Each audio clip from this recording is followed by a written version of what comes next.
Hi hello friends, ఈరోజు నేను సాంబార్ చేశాను. అందులో వెజిటేబుల్స్ ఆయిల్ వేసుకొని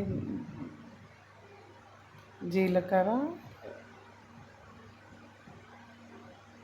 వెల్లుల్లి దంచుకొని లోపల వేసుకోవాలి.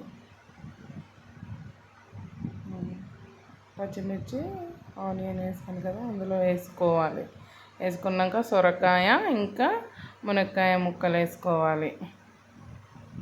టమాటోస్, చింతపండులో కారం వేసుకొని కలుపుకొని పెట్టుకోవాలి. గడ్డ కట్టకుండా పసుపు డైరెక్ట్ వేస్తే గడ్డ కట్టేస్తుంది కదా కారము. తగినంత వాటర్ పోసుకోవాలి. వాటర్ పోసుకొని ఒకసారి కలుపుకోవాలి. కొద్దిసేపు మూత వేసి ఉడికించినాక సాంబార్ పౌడర్ కొంచెం వేసుకోవాలి.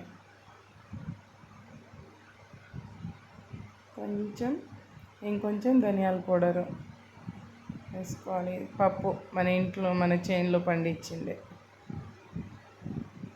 లాస్ట్కి కొత్తిమీర వేసుకొని స్టవ్ కట్టేయాల్సిందే. లైక్, షేర్, సబ్స్క్రైబ్ చేసుకోండి ఫ్రెండ్స్.